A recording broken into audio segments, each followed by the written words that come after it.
नमस्कार दोस्तों, आप सभी का स्वागत है ज्ञान बूस्टर फॉर रैंकर्स के ऑफिशियल यूट्यूब चैनल में।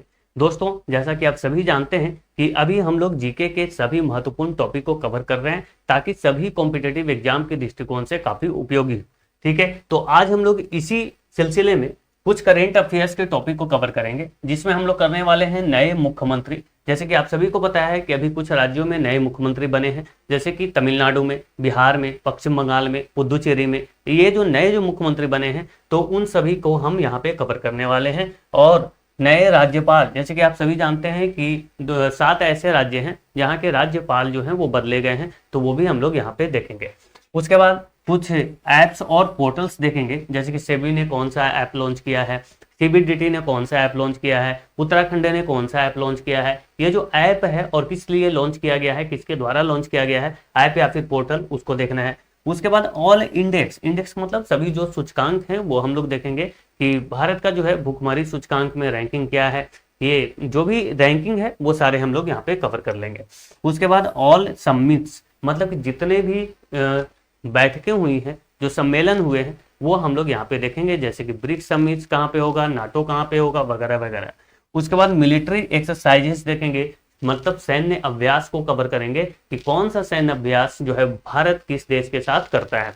उसके बाद ऑल स्पोर्ट्स न्यूज, ये काफी इंपॉर्टेंट है। और स्पोर्ट्स न्यूज की बात करूं तो इसमें आपको मैं थोड़ा सा टाइम लूंगा, क्योंकि मैं पूरा का पूरा स्पोर्ट्स यहाँ पे कवर करने वाला हूँ, जिसमें हम आयोजन स्थल करेंगे कि किस वर्ष का कौन सा स्पोर्ट्स कहाँ पे होगा। उसके बाद क्रिकेट से संबंधित न्यूज कवर करेंगे, जिसमें हम T20 वर्ल्ड कप, ठीक है, उसके बाद अंडर 19 वर्ल्ड कप, ईरानी कप, फिर ईरानी ट्रॉफी, फिर ये क्या बोलते हैं, ईरानी कप के बाद हम लोग करने वाले हैं रणजी ट्रॉफी। उसके बाद कबड्डी हो गया, हॉकी हो गया, हॉकी से संबंधित जितने भी चीजें होंगे करेंगे, फुटबॉल से संबंधित जितने भी चीजें होंगे।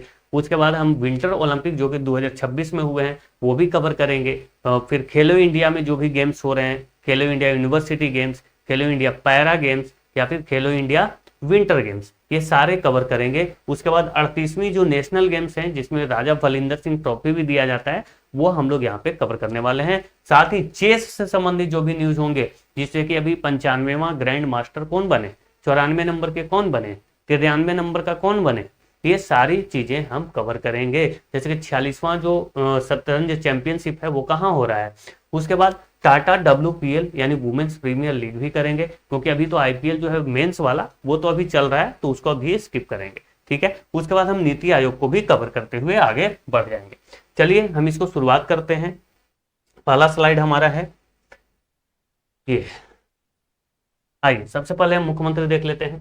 तो अभी सबको पता होगा कि बीजेपी को पश्चिम बंगाल में बहुत ही प्रचंड बहुमत हासिल हुई है। वहां पे TMC के जो ममता बनर्जी थे उनको बीजेपी ने हराया है, और वहां के मुख्यमंत्री शुभेंदु अधिकारी को बनाया गया है। ये 2 जगह से जो है वो चुनाव लड़े थे और दोनों जगह ये जीते थे। बिहार में अभी मुख्यमंत्री बनाए गए हैं सम्राट चौधरी, और आंध्र प्रदेश में चंद्रबाबू नायडू बनाए गए थे, ये तो आपको पता ही है। उसके बाद हम देखें कि उड़ीसा के मुख्यमंत्री कौन है, तो मोहन चरण मांझी हैं। एक सेकेंड, ब्लर हो रहा है क्या, मैं थोड़ा सा इसको सही कर देता हूँ दोस्तों। ठीक है, हाँ ठीक है। तो उसके बाद तमिलनाडु के कौन बने हैं, तो जोसेफ विजय, जिसको आप थलपति विजय बोलते हैं, इनका जो पार्टी है TVC, इनको जो है वो 107 सीटें प्राप्त हुई थी। ठीक है, आगे देखिए राजस्थान में भजनलाल शर्मा मुख्यमंत्री हैं, जम्मू कश्मीर के उमर अब्दुल्ला हैं, पुदुचेरी के भी मुख्यमंत्री बनाया गया है कौन, तो वहां पे जो है एनडीए की सरकार को 18 सीटें प्राप्त हुई, और एन रंगासानी जो है वहां के मुख्यमंत्री बनाए गए हैं। ये एक यूनियन टेरिटरी राज्य है। हरियाणा में नायब सिंह सैनी, छत्तीसगढ़ के विष्णुदेव साई, दिल्ली के रेखा गुप्ता जो कि तीसरे महिला हैं, तेलंगाना के रेवंत रेड्डी, महाराष्ट्र के कौन बने हैं, तो देवेंद्र फडणवीस। अब देखिए उत्तर पूर्वी जो जो स्टेट हैं, जो 7 सिस्टर्स के नाम से जाने जाते हैं, ये काफी इंपॉर्टेंट हो जाते हैं क्योंकि यहाँ से क्वेश्चंस पूछे जाते हैं। अरुणाचल प्रदेश के मुख्यमंत्री कौन है दोस्तों, तो पेमा खांडू। असम के कौन है, हेमंता बिस्वा शर्मा, ये जो है अभी हाल ही में बने हैं। ठीक है, लेटेस्ट न्यूज है ये। उसके बाद क्योंकि ये दोबारा बने हैं ना। उसके बाद देखो मणिपुर के खेमचंद सिंह, ये भी लेटेस्ट न्यूज है, ध्यान रखेंगे। मेघालय के कोनराड सागमा, उसके बाद मिजोरम के लालदू मोहा, उसके बाद नागालैंड नेफ्यू रियो, त्रिपुरा के मानिक शाह हैं मुख्यमंत्री। दोस्तों अब हम लोग यहाँ पे भारत के जो राज्यपाल हुए हैं जो कि बदले गए हैं वो देखते हैं। तो देखिए ये 7 राज्यपाल हाल ही में बदले गए थे, जैसे कि जिष्णुदेव वर्मा को महाराष्ट्र के राज्यपाल के रूप में नियुक्त की गई है। नंद किशोर यादव नागालैंड के राज्यपाल बनाए गए हैं। सैयद अता हसनैन, ये कहाँ के, बिहार के, ध्यान रखेंगे। आर एन रवि पश्चिम बंगाल के राज्यपाल बनाए गए हैं। शिव प्रताप शुक्ल, ये जो है शिव प्रताप शुक्ल कहाँ के बने हैं, तो तेलंगाना के। वीके सक्सेना, ये लद्दाख के उपराज्यपाल बनाए गए हैं। क्योंकि एक यूनियन टेरिटरी है लद्दाख, तो लद्दाख जो यूनियन टेरिटरी होते हैं वहां पे उपराज्यपाल होते हैं। तरनजीत सिंह संधू, ये दिल्ली के हैं, है ना, दिल्ली के उपराज्यपाल बनाए गए हैं। और दिल्ली को जो है राष्ट्रीय राजधानी क्षेत्र का दर्जा 69वां संविधान संशोधन के द्वारा दिया गया था। दोस्तों अब यहाँ पे कुछ हम महत्वपूर्ण ऐप या फिर पोर्टल को कवर करेंगे। सबसे पहले ध्यान दीजिए कि शाइन ऐप, ये जो है इंडियन रेलवे ने इसको लॉन्च किया है, भारतीय रेलवे ने। इसलिए तो कार्यस्थल पर यौन उत्पीड़न की जो शिकायत है उसको दर्ज कराने के लिए इस ऐप के थ्रू दर्ज करवा सकते हैं। साथी ऐप, ये साथी नाम वाला आप ध्यान रखेंगे, ये जो साथी ऐप है शिक्षा मंत्रालय और आईआईटी कानपुर, ये दोनों ने मिलकर के इसको जारी किया है। इसलिए तो वैसे छात्र जो कि जेई या फिर नीट या फिर और भी कुछ प्रतियोगिता परीक्षाओं की तैयारी करते हैं, तो उनको मुफ्त तैयारी कराने के लिए साथी ऐप जो है वो लॉन्च किया है। किसने, तो शिक्षा मंत्रालय और आईआईटी कानपुर ने। ई श्रम साथी ऐप, देखो इसमें भी साथी है लेकिन स्पेलिंग अलग अलग है, ठीक है। ई श्रम साथी ऐप जो है वो छत्तीसगढ़ सरकार ने शुरू किया है। इसलिए तो मजदूरों को घर बैठे जो है नौकरी या फिर सरकारी जो योजनाएं हैं उनकी जानकारी देने के लिए, उनको पहुंचाने के लिए। अब देखो इसमें भी साथी लगा हुआ है, कर साथी प्लेटफॉर्म, ये सीबीडीटी यानी कि central board of direct tax ने इसको शुरू किया है। और इनकम टैक्स से जुड़ी हुई जो सारी जो जानकारी है वो एक ही जगह पे मिलती रहेंगी, कर साथी प्लेटफॉर्म पे। उम्मीद पोर्टल जो है वो केंद्र सरकार ने शुरू किया था, देश भर में वक्फ की जो संपत्तियां हैं उसकी बेहतर प्रबंधन और पारदर्शिता को बढ़ावा देने के लिए, ठीक है। उसके बाद प्रतिभा सेतु ऐप जो है वो यूपीएससी यानी कि यूनियन पब्लिक सर्विस कमीशन ने इसको जारी किया था। किस लिए, तो वैसे छात्र जो कि यूपीएससी में अंतिम रूप से चयनित नहीं हो पाते हैं, जैसे कि सीसेट दिए, प्री दिए, मेंस दिए, उसके बाद इंटरव्यू दिए, तो अंतिम रूप से उनका मेरिट नहीं बना, तो उनको क्या किया जाएगा, रोजगार के अवसर दिया जाएगा। आगे चलते हैं। ई स्वास्थ्य धाम पोर्टल, ई स्वास्थ्य धाम पोर्टल क्या है, तो इसको सबसे पहले तो उत्तराखंड ने शुरू किया है। इसलिए तो 4 धाम यात्रियों को हेल्थ मॉनिटरिंग करेगा, ये हेल्थ की देख रेख करेगा जो 4 धाम की यात्रा कर रहे होंगे। कौन से 4 धाम है भाई, केदारनाथ, बद्रीनाथ, यमुनोत्री और गंगोत्री। अभेद ऐप, ये अभेद ऐप कौन लॉन्च किया, तो हरियाणा पुलिस ने इसको लॉन्च किया है। किस लिए, तो साइबर अपराध या फिर धमकी भरे जो कॉल्स आते हैं उस पर पूरी तरीके से रोक लगाने के लिए। ईसी नेट, आप सभी को पता है कि भारतीय चुनाव आयोग ने इसे लॉन्च किया था। इसलिए तो मतदान के आंकड़े तेजी से और पारदर्शी तरीके से सार्वजनिक करने के लिए ईसी नेट ऐप को भारतीय चुनाव आयोग ने जारी किया था। मित्रा प्लेटफॉर्म, ये सेबी ने लॉन्च किया है, security exchange board of India ने इसको लॉन्च किया है। मित्रा का फुल फॉर्म क्या है, तो mutual fund investment tracing and retrieval assistant. ये देखो सेबी ने एक और ऐप लॉन्च किया है जिसका नाम है सारथी, साथी नहीं ये सारथी है भाई, ठीक है। कपास किसान ऐप जो है वो कपड़ा मंत्री ने लॉन्च किया है, किसने, गिरिराज सिंह ने। गरुड़ाक्षी ऐप जो है कर्नाटक सरकार ने शुरू किया है, ऑनलाइन एफआईआर प्रणाली शुरू करने के लिए गरुड़ाक्षी ऐप कर्नाटक ने शुरू किया। शिष्टाचार दस्ता जो है वो दिल्ली पुलिस ने शुरू किया, इसलिए तो छेड़छाड़ से निपटने के लिए। भागीरथ ऐप जो है ये उत्तराखंड ने शुरू किया है जल संरक्षण के लिए।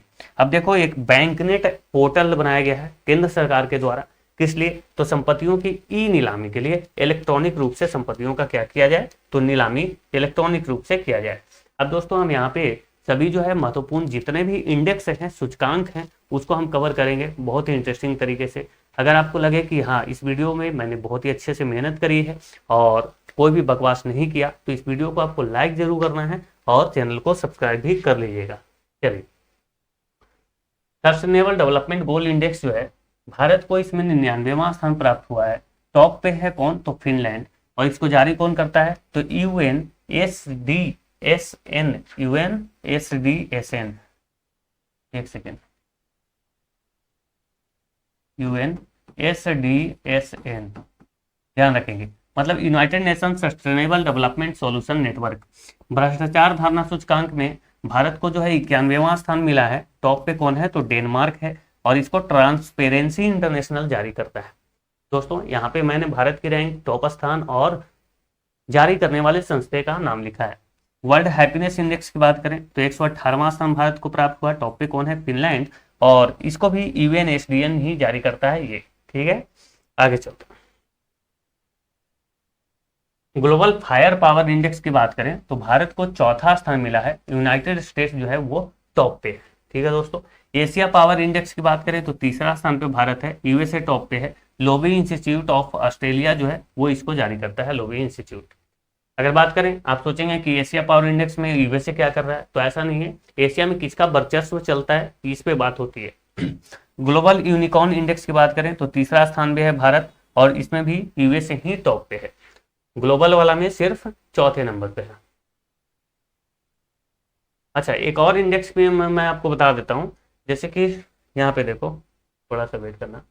ये ग्लोबल फायर पावर इंडेक्स में तो चौथा है, और आप सभी को पता है कि नीति आयोग ने या फिर बहुत लोगों ने प्रधानमंत्री मोदी भी बोल रहे थे भारत जो है वो चौथे सबसे बड़ी इकोनॉमी बन चुकी है। ठीक है, कुछ दिन पहले आपने देखा होगा कि बहुत जगह आपको ये न्यूज बताया जा रहा था, लेकिन जब आप अभी देखेंगे तो ये न्यूज आपको कहीं भी नहीं मिल रहा होगा कि भारत जो है चौथे से लुढ़क करके छठे नंबर पर पहुंच गया है। क्या ये बताया जा रहा है? नहीं बताया जा रहा है ना। ये नहीं बताया जा रहा है। क्यों नहीं बताया जा रहा है? इसके पीछे का रीजन मैं आपको थोड़ी देर में आपको बता रहा हूँ कि क्यों नहीं बताया जा रहा है। यहीं पे मैं आपको बता दूंगा कि क्यों नहीं बताया जा रहा है। ठीक है, चौथे नंबर से आप ध्यान रखना कि भारत जो है वो छठे नंबर पे पहुंच गया है। जापान आगे निकल गया है, जर्मनी आगे निकल गया है। ठीक है, ये देखिए, मानव विकास सूचकांक की बात करूं तो इसमें जो है भारत को 130वां स्थान प्राप्त हुआ। टॉप पे आइसलैंड है, और यूएनडीपी यानी कि यूनाइटेड नेशंस डेवलपमेंट प्रोग्राम इसको जारी करता है।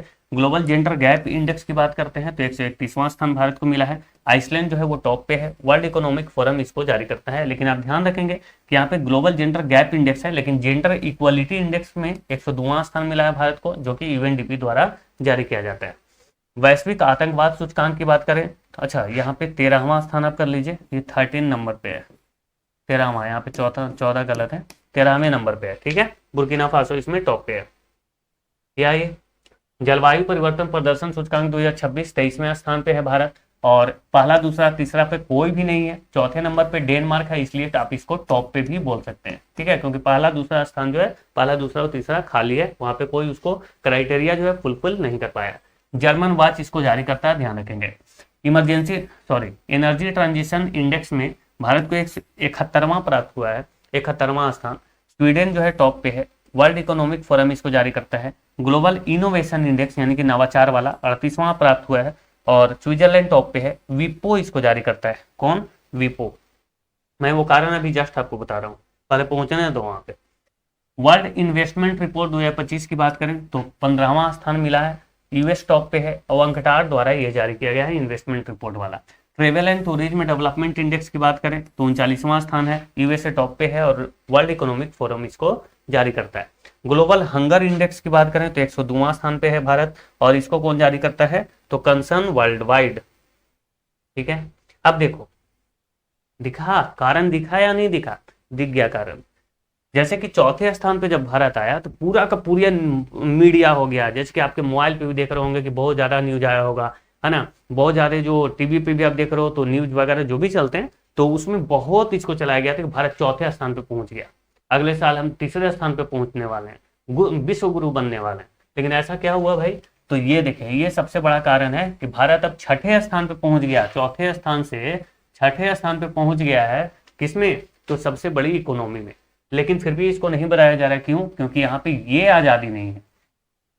विश्व प्रेस स्वतंत्रता इंडेक्स जो है वो भारत का, अब देखेंगे कि ये भी क्या हुआ भाई, ये भी तो अटक गया ना। 151वें स्थान पे था, 151 स्थान पे था भारत 2025 में। लेकिन ये भी देखोगे 6 स्थान ये नीचे लुढ़क गया। और अभी तो हालत ऐसी हो चुकी है ना कि पाकिस्तान हो गया, बांग्लादेश हो गया, नेपाल हो गया, श्रीलंका हो गया, है ना, और कौन कौन से पड़ोसी देश है, भूटान हो गया। ये जो सभी जो पड़ोसी देश हैं, इन सब में सबसे ज्यादा जो प्रेस स्वतंत्रता की जो बात है, सबसे गंदा प्रेस स्वतंत्रता जो है वो भारत का ही है। इंडेक्स सबसे खराब है। इसमें नॉर्वे की सबसे अच्छी रैंकिंग आई है, टॉप पे है ये। और रिपोर्टर्स विदाउट बॉर्डर एक संस्था है, वो इसको जारी करता है। ठीक है, कारण बता दिया मैंने कि क्यों नहीं आपको बताई जाती वो सारी चीजें जो कि आपको भी जानना चाहिए। वैश्विक शांति सूचकांक की बात करें तो 115वां स्थान मिला है भारत को। आइसलैंड टॉप पे है, और institute for economy and peace इसको जारी करता है। वर्ल्ड कॉम्पिटिटिवनेस इंडेक्स की बात करें तो इसमें 41वां मिला है स्थान भारत को, और स्विट्जरलैंड जो है वो इस पे टॉप पे है। ये देखिए आर्यन कैपिटल्स पासपोर्ट इंडेक्स की बात करूं तो 67वां स्थान मिला है भारत को। पहले पे यूएई है, सेकंड नंबर पे सिंगापुर एंड जापान। अभी बात करते हैं हेनले पासपोर्ट इंडेक्स की, तो इसमें जो है भारत 75वें स्थान पे पहुंच चुका है और सिंगापुर जो है वो टॉप पे है। अब देखो एक है रिस्पॉन्सिबल नेशंस इंडेक्स 2026, ये पहली बार जारी हुई है ना, फर्स्ट टाइम है, तो ध्यान रखेंगे ये फर्स्ट टाइम है। और इसको कौन जारी कर रहा है, तो world intellectual foundation, world intellectual foundation पहली बार जारी किया है। 16वां स्थान मिला है रिस्पॉन्सिबल नेशन में भारत को, और सिंगापुर जो है वो टॉप किया है। कौन, तो सिंगापुर, सिंगापुर जो है वो टॉप पे है। एक इंडेक्स और है, एक इंडेक्स और है, वो कौन सा इंडेक्स है, हाँ लोकतंत्र का एक इंडेक्स है। और अगर हम लोकतंत्र की इंडेक्स की अगर मैं बात करूं तो वहां पे भी हमारी रैंकिंग जो है वो 5 स्थान नीचे चली जा गई है और 105वां स्थान पे हम पहुंच चुके हैं लोकतंत्र इंडेक्स। ठीक है, वो पूरा मुझे ध्यान नहीं आ रहा, लेकिन लोकतंत्र इंडेक्स है, ऐसे आप ध्यान रख लेना। इंटरनेशनल समिट्स जो है वो 2026 वाले वो हम पूरा कंप्लीट करते हैं। तो देखो सबसे पहले तो चौथा विश्व महासागर विज्ञान सम्मेलन जो है वो गोवा में हुआ है ना। इसका थीम याद रखिएगा, ocean health and sustainable future, क्योंकि ये गोवा में हुआ है इसलिए ये इंपॉर्टेंट है। अब देखिए G20 2026, ये 2026 की बात करूं तो यूएसए में के मियामी शहर में हुआ। लेकिन अगर मैं बात करूं कि 2025 में कहाँ हुआ था, तो आप ध्यान रखेंगे कहाँ पे, साउथ अफ्रीका में। ठीक है जी। G7 2026 ये फ्रांस में, लेकिन 25 वाला कहाँ हुआ है, कनाडा में। ब्रिक्स 2026 ये इंडिया में हो रहा है, और 25 वाला कहाँ पे हुआ था, ब्राजील में हुआ था। ठीक है, तो दोनों याद रखना है। ब्राजील के बाद जो है वो इंडिया का नंबर आया है, बीच में रसिया जो है वो आपको गायब दिख रहा होगा, लेकिन ये इसलिए है क्योंकि ब्राजील के पहले ही रसिया कर चुका था एक बार, ब्राजील के स्थान पे उसने कर दी थी। ठीक है, नाटो 2026 जो है वो अंकारा टर्की में हुआ, और 2025 वाला कहाँ पे, तो नीदरलैंड में हुआ है, ध्यान रखेंगे नाटो। आसियान की बात करूं तो 2026 वाला फिलीपींस में और 2025 वाला मलेशिया में। एससीओ संघाई कॉर्पोरेशन ऑर्गेनाइजेशन ये किर्गिस्तान में होगा 2026 वाला। ठीक है, लेकिन 25 वाला कहाँ हुआ है, तो ये बोलेंगे चाइना में हुआ है। ठीक है जी। क्वाड की बात करें 2026 वाला तो इंडिया में होने वाला है, लेकिन ये 2024 वाला जो है वो यूएसए में हुआ था, 25 में तो हुआ ही नहीं। कोप 31 की बात करें, अच्छा ये कोप जो है वो जलवायु परिवर्तन से संबंधित है। कोप किससे संबंधित है, ये जलवायु परिवर्तन। 31वां जो है 2026 में हुआ, और ये टर्की में। ठीक है, अगर हम बात करें 32वां कहाँ पे होगा, 32nd नंबर का 32वां अदीस अबाबा, अदीस अबाबा। स्पेलिंग अगर गलती हो तो आप माइंड मत करना। ये कहाँ पे है, इथोपिया, कहाँ पे, इथोपिया। ये कौन सा नंबर का, 32वां नंबर का कोप, जो कि क्लाइमेट चेंज वाला है वो होगा। ठीक है, कोप 32। अगर कोप 30 की बात करें तो ये ब्राजील के बेलन शहर में हुआ, तो यह 25 वाला। एक और होता है जैव विविधता से संबंधित भी एक कोप होता है, जो कि कोप 17 है, और ये आर्मेनिया में हुआ है। ठीक है, इज इट क्लियर, आगे चलते हैं। मोबाइल वर्ल्ड कांग्रेस 2026 जो है वो स्पेन में हुआ है, और द आईक्यू एरा इसका थीम था। कॉमनवेल्थ समिट 2026 कहाँ पे हुआ, तो एंटीगुआ एंड बारबुडा में हुआ है, ये ध्यान रखेंगे। अपेक 2026 कहाँ पे हुआ, तो ये चाइना में। छठा बिम्स्टेक सम्मेलन कहाँ पे हुआ है, तो थाईलैंड में, ध्यान रखना है। 56वां अगर वर्ल्ड इकोनॉमिक फोरम की बैठक की बात करें, 56वां वर्ल्ड इकोनॉमिक फोरम की बैठक कहाँ पे हुई, तो दावोस स्विट्जरलैंड में। ठीक है, 13वां वर्ल्ड गवर्नमेंट समिट 2026 कहाँ पे हुई, तो दुबई, दुबई में हुआ है वर्ल्ड गवर्नमेंट समिट। ये दुबई कहाँ है, तो यूएई में है, यूनाइटेड अरब एमिरेट्स। ये देखिए एआई समिट, ये कुछ ऐसे समिट जो कि भारत के हैं। ठीक है, भारत में हुए हैं, वो मैंने अलग से लिखे हैं। एआई समिट 2026 कहाँ पे हुआ दोस्तों, तो ये इंडिया में, कहाँ पे, इंडिया में। अब देखिए ग्लोबल बिग कैट्स अलायंस, ये इसका मुख्यालय जो है वो भारत में है, और ये जो 26 वाला जो समिट है ये नई दिल्ली में होने वाला है। 11वां रायसीना संवाद 2026 ये भी नई दिल्ली में हुई है।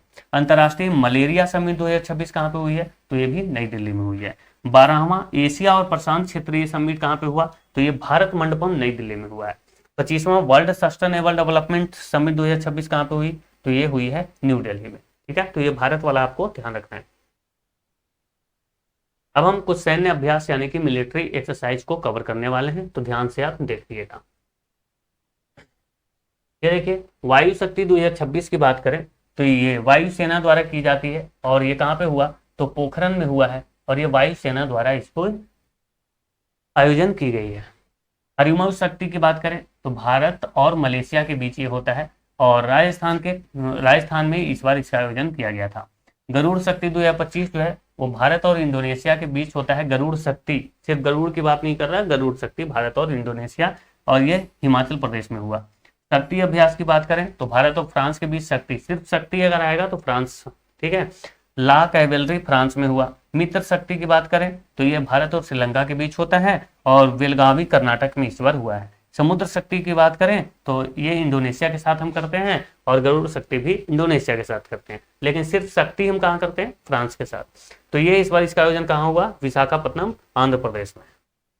आगे आइए, लामित्य अभ्यास की बात करें तो इंडिया और सेशेल्स के बीच हुआ। इंडिया और सेशेल्स में इसका आयोजन हुआ है।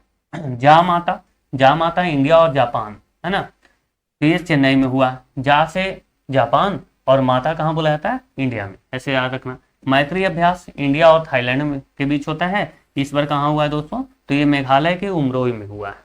कौन सा, मैत्री। इंद्र अभ्यास जो है, इंदिरा, ये इंडिया और रशिया के बीच होता है। राजस्थान बीकानेर में इस बार इसका आयोजन किया गया है।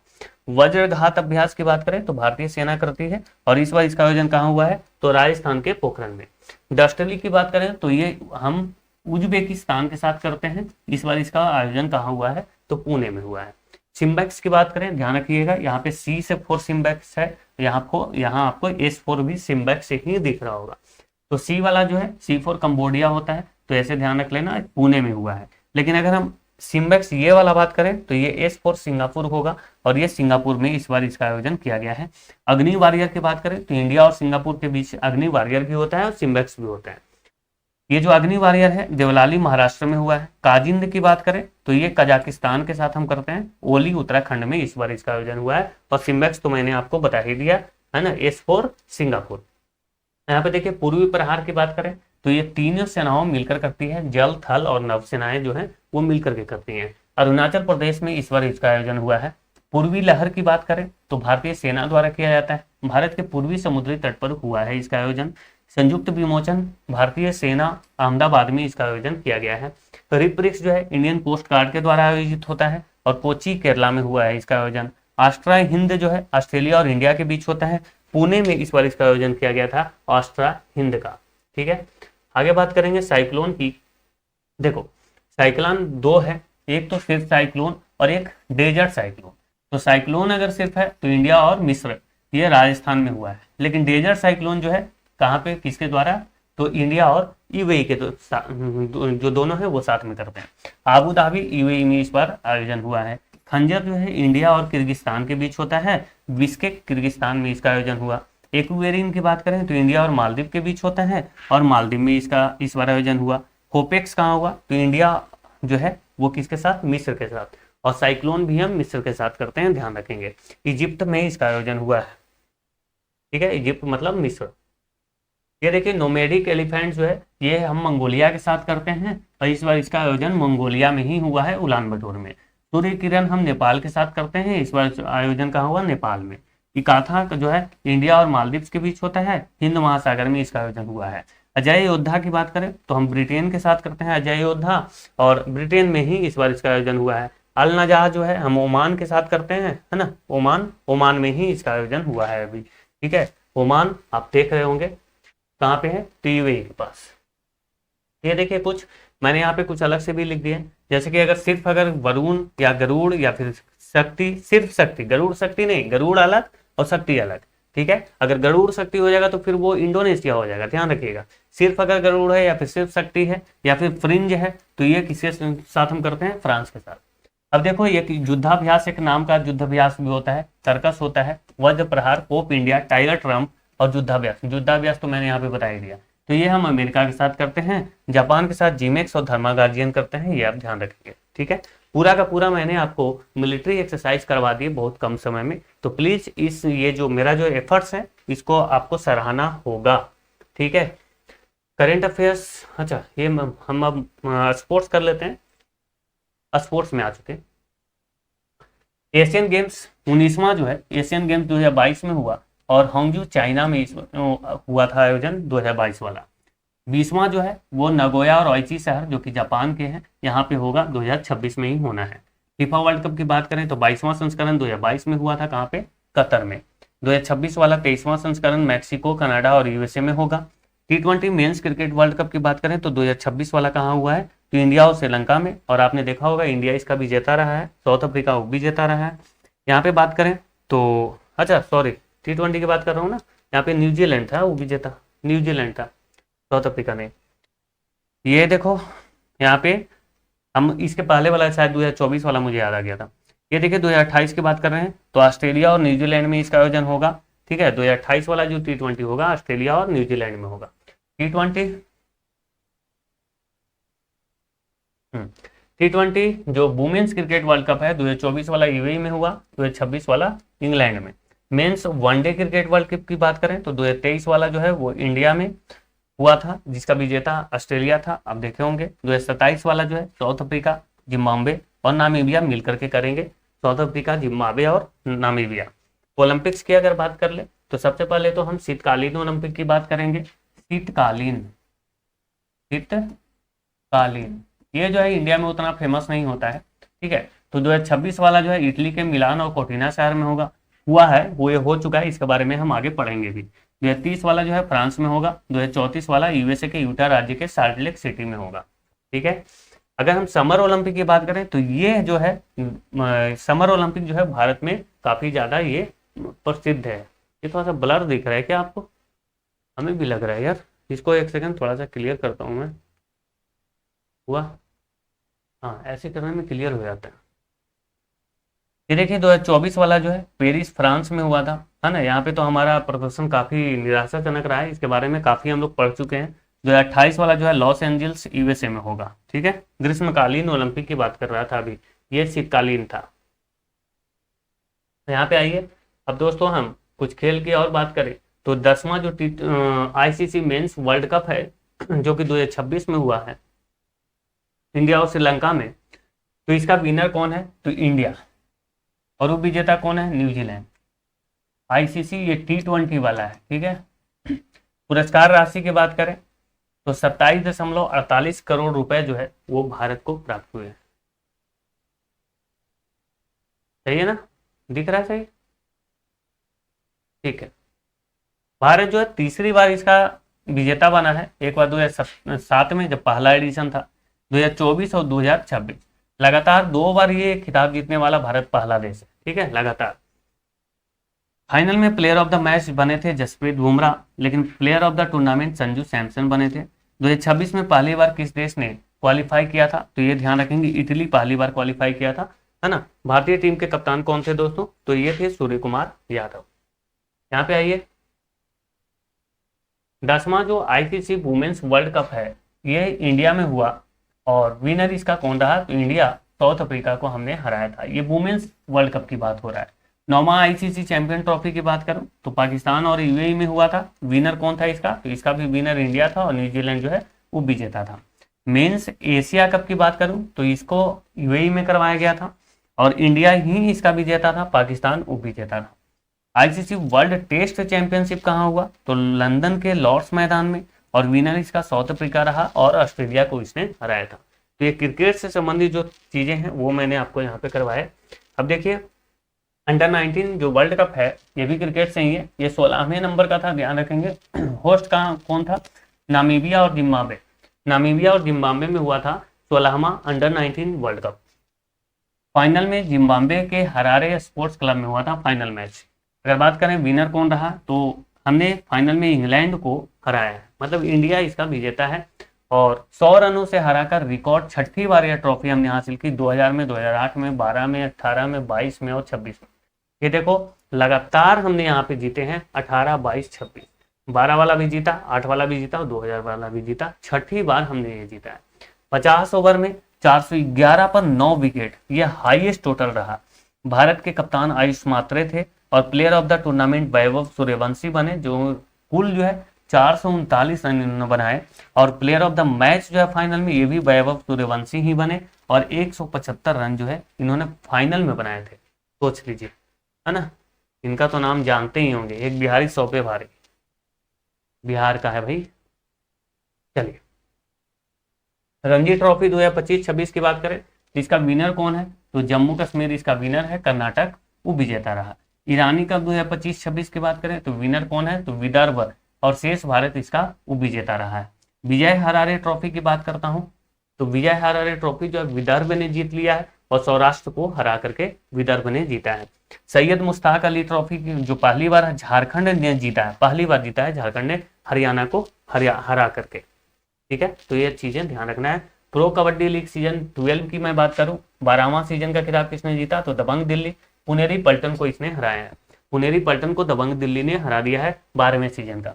72वां महिला सीनियर राष्ट्रीय कबड्डी चैंपियनशिप जो है ये हरियाणा ने जीत लिया है भारतीय रेलवे को हरा करके। मेंस एशियन हॉकी चैंपियनशिप 2025 की मैं बात करूं तो ये बिहार, ये जो है बिहार में आयोजित हुआ था और इसका विनर कौन है, तो इंडिया इसका विनर है और साउथ कोरिया को हमने हराया। कबड्डी वर्ल्ड कप 2025 जो है ये इंग्लैंड में हुआ और इसका विनर इंडिया है और इंग्लैंड को ही हमने हराया है। वुमेन्स कबड्डी की बात करें, वुमेन्स कबड्डी वर्ल्ड कप 2025 तो ये बांग्लादेश में हुआ, इसका भी विजेता भारत ही है, चाइना को यहाँ पे हमने हराया था। ठीक है, तो ये सारी चीजें आपको ध्यान रखना है, बहुत ही एक जगह पे मैंने देने का प्रयास किया है ताकि आपका समय जो है वो बचे। दिलीप ट्रॉफी 2025 ये सेंट्रल जोन ने जीता है साउथ जोन को हरा करके। ठीक है, ठीक है, अभी बोन रनअप यहाँ पे कुछ एक्स्ट्रा चीज लिखा गया है ना, चलिए कोई बात नहीं, ये अब ध्यान मत दो। 79वीं जो संतोष ट्रॉफी है ये जीता है किसने, तो सर्विसेज ने केरला को हरा करके।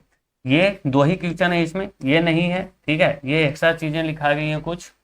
चलिए आगे चले, ये कभी कभी कॉपी पेस्ट भी तो होता है ना कंटेंट, तो उससे हो जाते हैं ऐसे। अब देखिए जैसे कॉपी पेस्ट करने का मतलब कि उस पेज से इस पेज में मैंने लाया कुछ कंटेंट, उसमें से इसमें लाया, तो ऐसे हो जाते हैं। देखिए विंटर ओलंपिक की मैं बात कर रहा था कि ये मैं पढ़ूंगा अभी 2026 वाला, जो कि इटली के मिलान और कोर्टिना शहर में हुआ था।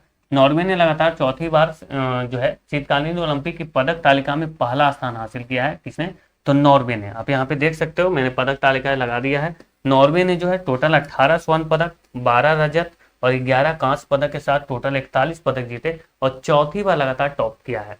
18 स्वर्ण पदक जीतकर नॉर्वे ने किसी एक शीतकालीन ओलंपिक में सर्वाधिक पदक जीतने का अपना ही पुराना रिकॉर्ड तोड़ दिया। पहले इसने इसका सर्वोच्च जो था वो 16 स्वर्ण पदक जीता था, इस बार जो है वो 18 स्वर्ण पदक इसने जीते हैं। अमेरिका 12 स्वर्ण पदक, 12 रजत पदक और 9 कांस्य पदक, इस प्रकार 33 पदक इसने जीते। जबकि ये कौन है भाई, नीदरलैंड। ये नीदरलैंड जो है 10 स्वर्ण पदक जीते और 7 रजत, 3 कांस्य, टोटल 20 पदक जीते। मतलब रैंकिंग सिर्फ याद रखना, पहले नंबर पे नॉर्वे, दूसरे नंबर पे अमेरिका और तीसरे नंबर पे नीदरलैंड है। ठीक है, खेलो इंडिया की बात करें तो खेलो इंडिया यूथ गेम हम पढ़ेंगे पहले। ये 7वां एडिशन हुआ है। 8वां एडिशन कहाँ पे होने वाला है, ये तेलंगाना में होने वाला है, लेकिन अभी हुआ नहीं है। ठीक है, तो जो हुआ है उसी के बारे में पढ़ते हैं। ये 2025 में हुआ था, मई 2025 में। नरेंद्र मोदी इसका उद्घाटन करते हैं। पहली बार जो है बिहार के 5 शहरों में इसका आयोजन किया जाता है, पटना, गया, राजगीर, भागलपुर और बेगूसराय में। पहली बार बिहार में आयोजित हुआ, बिहार के 5 शहरों में। मॉस्कोट क्या था, गजसिंघा, हाथी की शक्ति और शेर के दिल का प्रतीक है ये। इसे नालंदा और बोध गया के जो पाल वंश हैं उसके अभिलेखीय विरासत से लिया गया था। किसको, गजसिंघा को। शीर्षक क्या रहा, खेल के रंग बिहार के संग। लोगों का रंग की इसका क्या था, तो नारंगी और हरे रंग का इसका लोगो बनाया गया था। ठीक है, अब देख सकते हैं यहाँ पे हरा और नारंगी। आगे आइए, खेलो इंडिया पैरा गेम्स की बात करूंगा तो ये 2nd एडिशन ही था और इसका आयोजन नई दिल्ली में हुआ। ठीक है, मार्च में हुआ है। और मास्कोट क्या था, उज्ज्वला, जो कि एक गोरैया है। टैगलाइन क्या था, हौसलों की उड़ान, चैंपियन बियॉन्ड लिमिट। एंथम क्या रखा गया, तो खेलेगा खेलेगा मेरा इंडिया, जीतेगा जीतेगा मेरा इंडिया। टॉप पे कौन रहा इसमें, तो टॉप पे इसमें हरियाणा रहा था। ये देखिए खेलो इंडिया विंटर गेम्स की बात करूं तो ये 6ठा एडिशन था और आयोजन जो है गुलबर्ग, जम्मू कश्मीर में हुआ। टॉप पे भारतीय सेना रही लगातार तीसरी बार और शुभंकर इसका सीने सी था। अब देख सकते हैं यहाँ पे रैंकिंग मैंने लगा दी है। टॉप पे भारतीय सेना, 2nd नंबर पे हिमाचल प्रदेश और तीसरे नंबर पे हरियाणा रहा था। ठीक है, पदक तालिका भी मैंने लगाए हैं। 23 पदक जीते थे भारतीय सेना ने। खेलो इंडिया यूनिवर्सिटी गेम्स की बात करूं तो ये 5वां एडिशन था जो कि नवंबर में हुआ, नवंबर दिसंबर में। कहाँ हुआ, तो राजस्थान में, और राजस्थान के जयपुर, अजमेर, भरतपुर उदयपुर, जोधपुर, कोटा, 6 शहरों में हुए। मॉस्कोट की बात करें तो ये कौन सा, तो ये खम्मा और घनी जो है ये इसके मॉस्कोट थे। टॉप पे कौन रहे, तो चंडीगढ़ यूनिवर्सिटी जो है वो टॉप किया, क्योंकि यूनिवर्सिटी गेम है तो यूनिवर्सिटी ही इसमें भाग लेती है। एलपीयू मतलब कि लवली प्रोफेशनल यूनिवर्सिटी सेकंड स्थान और जैन यूनिवर्सिटी तीसरा स्थान प्राप्त करता है। ठीक है, चंडीगढ़ यूनिवर्सिटी जो है वो पहले स्थान पे रहा। आगे आते हैं दोस्तों, 38वीं राष्ट्रीय खेल की मैं बात करूंगा तो सबसे पहले तो इसका आयोजन कहाँ पे हुआ, तो उत्तराखंड में। 38वीं राष्ट्रीय खेल का आयोजन कहाँ पे हुआ, उत्तराखंड में। लेकिन 39वीं का कहाँ होगा, मेघालय में, जो कि 2027 में होगा। ठीक है, आगे चलिए। 38वीं राष्ट्रीय खेल का आयोजन जो है उत्तराखंड में हुआ। शुभंकर था इसका मौली, जो कि मोनाल पक्षी से प्रेरित है। टैगलाइन इसका था संकल्प से शिखर तक। जो 38वीं राष्ट्रीय खेल है उसका टैगलाइन क्या था, संकल्प से शिखर तक। थीम था हरित खेल। आयोजन जो है 35 खेलों का इसमें आयोजन हुआ, जिसमें 33 जो खेल थे वो पदक वाले थे, जबकि 2 ऐसे खेल थे जिसमें कोई पदक नहीं दिया जाना था। और वो कौन कौन से खेल थे 2, तो वो था कलारी पट्टू और राफ्टिंग। ये 2 खेल का आप नाम याद रखेंगे जिसमें कोई भी पदक नहीं था, गैर पदक वाले थे। सर्विसेज स्पोर्ट्स कंट्रोल बोर्ड या फिर सेना भी आप उसको बोल सकते हैं। ये टीम जो है टोटल 121 पदक इसने जीते और शीर्ष स्थान इसने हासिल किया था, जिसके लिए इसे क्या दिया गया, तो राजा भलिंदर सिंह ट्रॉफी भी दिया गया। जो शीर्ष स्थान हासिल करता है उसको राजा भलिंदर सिंह ट्रॉफी दिया जाता है नेशनल गेम्स में, यानी कि राष्ट्रीय खेल में। चेस की मैं बात करूंगा तो भारत के पहले जो ग्रैंड मास्टर हुए वो विश्वनाथन आनंद हुए। इनको लाइटनिंग किड ऑफ इंडिया भी कहा जाता है। क्या कहा जाता है, lightning kid of India Viswanathan Anand को कहा जाता है। माइंड मास्टर, ध्यान रखेंगे, माइंड मास्टर इनका जो है वो पुस्तक का नाम है। 1991-92 में इसको सबसे पहली बार राजीव गांधी खेल रत्न पुरस्कार से सम्मानित किया गया था। और प्रथम महिला की अगर बात करें कि जो चेस ग्रैंड मास्टर बनने वाली प्रथम महिला कौन थी, तो वो कौन थी, तो विजय लक्ष्मी, एस विजय लक्ष्मी। ठीक है, 45वें जो चेस ओलंपियाड है वो कहाँ पे होगा, कहाँ पे हुआ, तो वो हंगरी के बुडापेस्ट में हुआ है। 45वें वाला हंगरी के बुडापेस्ट में। देखिए उसके बारे में और हम पढ़ेंगे अभी, लेकिन ये देखिए लाइटनिंग किड ऑफ इंडिया किसको कहा जाता है, तो ये विश्वनाथन आनंद को। अब देखो 92 से लेकर के 95 तक मैंने ग्रैंड मास्टर लिख दिए हैं, जो कि 26 में ही बने हैं। 92वां नंबर का आर्यन वर्सने बने थे। 93वें नंबर का आरव डेंगल बने। 94वें नंबर के मयंक चक्रवर्ती बने। और 95वें नंबर के अरण्यक, है ना, अरण्यक घोष बने। कौन, अरण्यक घोष 95वें नंबर का। तो ये आपको ध्यान रखना होगा। फीडे फ्री स्टाइल शतरंज विश्व चैंपियनशिप भी हुआ, जिसके विजेता कौन है, तो मैग्नस कार्लसन, ये नॉर्वे के हैं। ठीक है, वो विजेता कौन रहे, तो फेबियानो कारुआना, और ये अमेरिका के इतालवी हैं, अमेरिकी इतालवी हैं ये। आयोजन स्थल जो है बेसेन हाउस में हुआ था, और ये कहाँ है, तो जर्मनी में। किसकी बात कर रहा हूँ, तो फिडे फ्री स्टाइल शतरंज विश्व चैंपियनशिप की। अब कुछ और इसके तथ्य देखेंगे। सबसे युवा ग्रैंड मास्टर कौन बने भारत के, तो डी गुकेश।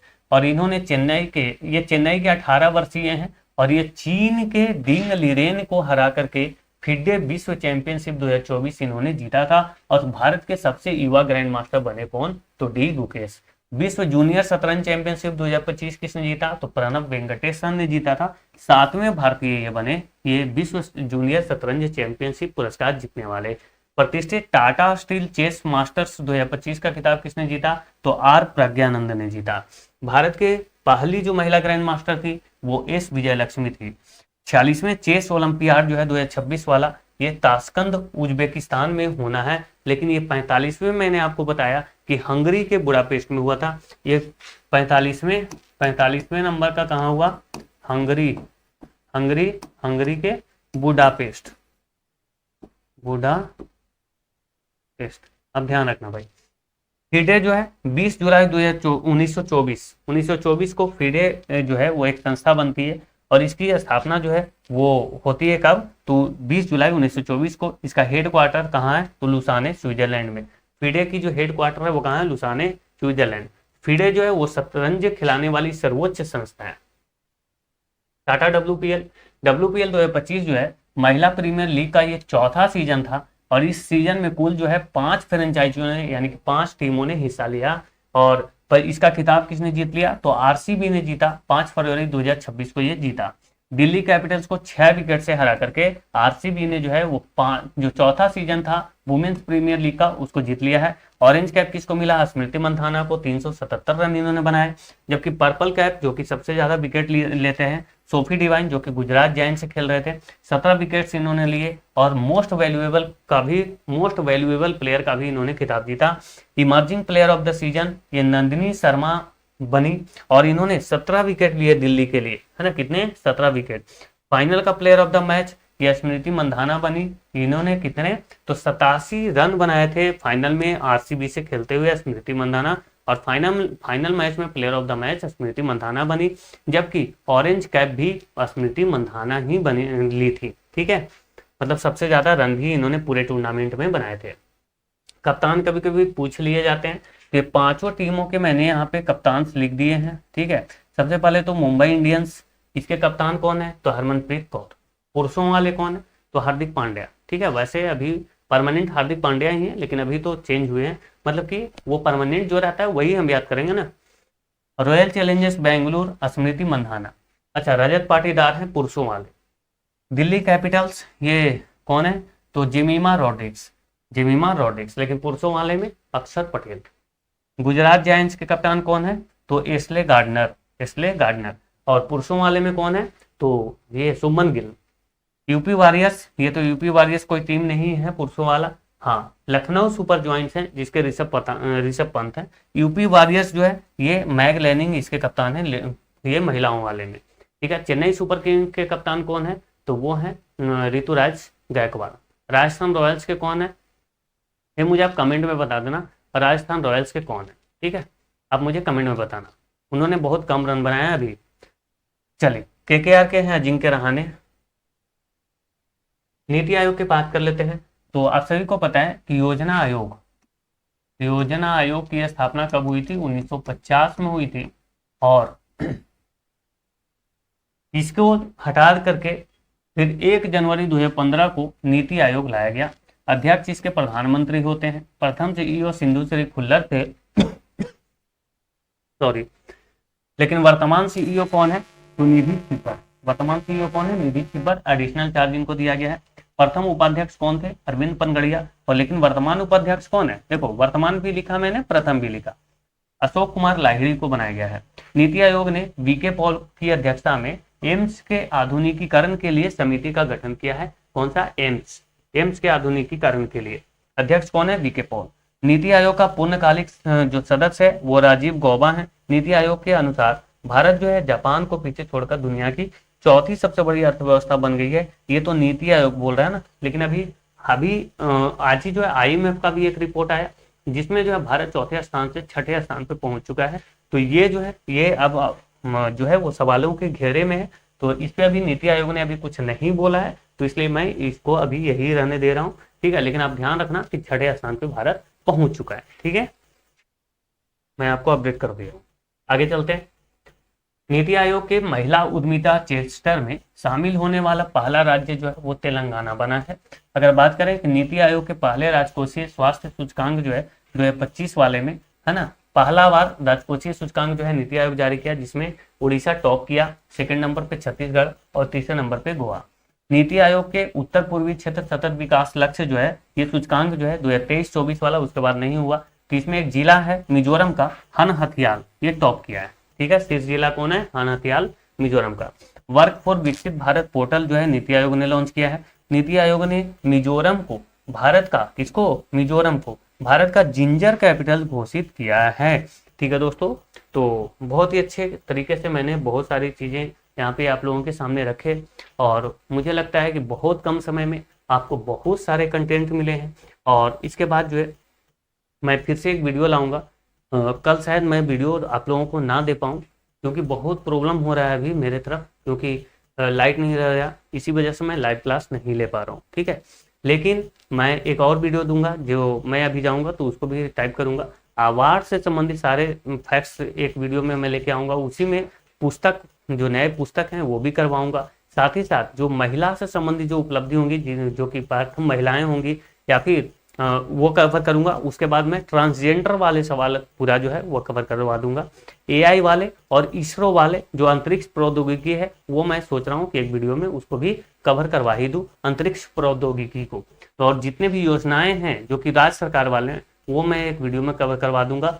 फिर नियुक्तियां, और इस नियुक्तियां भी उसी में मैं करवा दूंगा। ऐसे मैं नियुक्तियां तो एक वीडियो में करवा ही चुका हूँ, तो एक वीडियो शायद मैं परसों आप लोगों के सामने और भी दूं जिसमें ये सारे टॉपिक मैं खत्म करवा दूंगा। ठीक है दोस्तों, अगर आपका कोई सजेशन है तो आप मुझे कमेंट बॉक्स में बता देना। अगर आप किसी टॉपिक पे वीडियो चाहते हैं तो आप वो भी लिखना मुझे, और इस वीडियो को लाइक और शेयर जरूर कर दीजिएगा, और इस चैनल को सब्सक्राइब भी कर लीजिएगा। ठीक है दोस्तों, थैंक यू सो मच।